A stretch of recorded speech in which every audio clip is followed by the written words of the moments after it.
미래의 승리를 위해 존 코너를 암살하고자 과거로 도착한 터미네이터. 그는 시리즈를 거치며 다양한 시간대에 걸쳐 모습을 드러냅니다.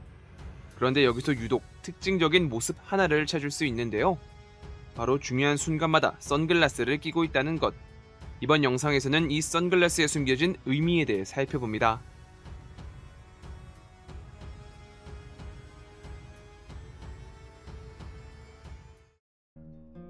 가장 먼저 선글라스를 착용한 건 자신의 눈을 가리기 위해서였습니다. 터미네이터의 목적은 인간들 틈에 섞여 원하는 타겟을 제거할 수 있도록 제작된 암살 로봇. 이를 위해서는 다른 인간들의 눈에 띄지 않아야 한다는 조건을 필요로 하죠. 1편에서 T-800은 카일의 저항으로 얼굴에 큰 손상을 입었고 드러난 부분을 가리고자 선글라스를 착용합니다. 이는 임무를 위해서라면 절대 멈춤없이 나아가겠다는 터미네이터의 행동을 공고히 하는 의미가 되는 것입니다. I'll be back. 또 다른 이유는 터미네이터의 구조적인 특징에서 비롯된 것으로 그들의 눈은 붉은 빛을 발산합니다. 생체 외피로 가린다 한들 어둠 속에서는 그 빛을 가릴 수 없어 선글라스를 착용해 자신의 정체를 숨길 수 있다는 위와 같은 이유와 연결되죠. 그럼 이 선글라스는 어떻게 벗게 되었을까요? 선글라스는 거의 마지막까지 착용하다 최후의 추격신이 펼쳐질 때 벗겨집니다.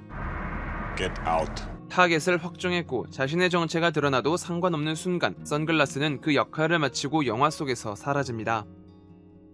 그리고 2편이 되면 그 의미가 더욱 커지니 과거에 도착한 T-800은 옷을 탈취하며 곧바로 선글라스를 착용합니다. 1편과 마찬가지로 자신의 목적은 정해져 있으며 이를 향해 가겠다는 의지를 담아. 그리고 이 영화에서 선글라스를 벗는 장면은 세 사람이 모두 모였을 때, 즉 T-800이 유대감을 통한 인간미를 배우게 되면서부터입니다.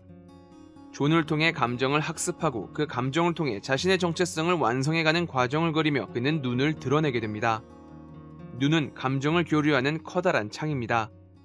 서로 마주보고 대화하는 것은 인간적인 방법으로 소통하는 하나의 방식이고요.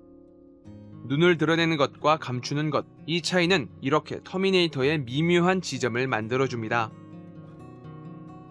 이러한 관점에서 5편과 6편을 보면 과거에 도착한 T-800은 언제나 선글라스를 끼고 있습니다.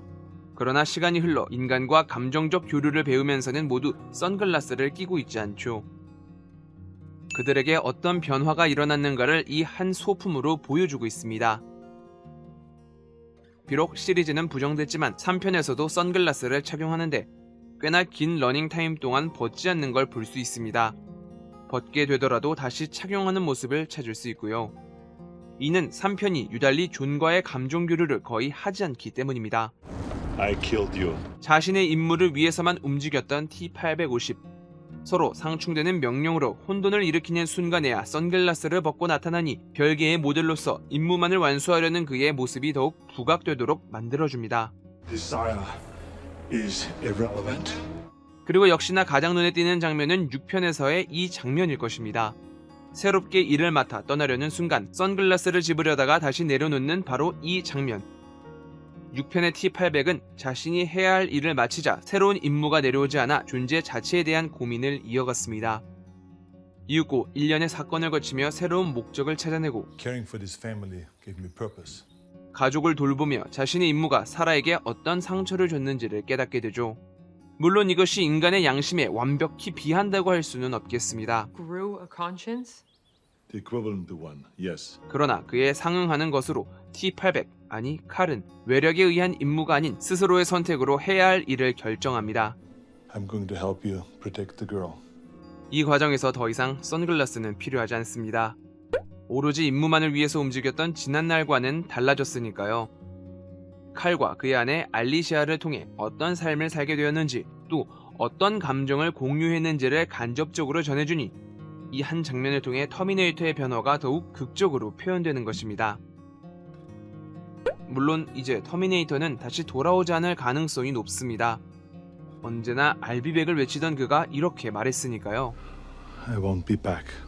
그럼에도 만약 이 시리즈가 다시 돌아온다면 또 그 배역을 누가 맡게 될지는 모르겠지만 이러한 작은 소품이 어떠한 메시지를 담고 있는지 살펴보는 것도 영화를 보는데 재밌는 요소 중 하나를 만들어줄 것입니다.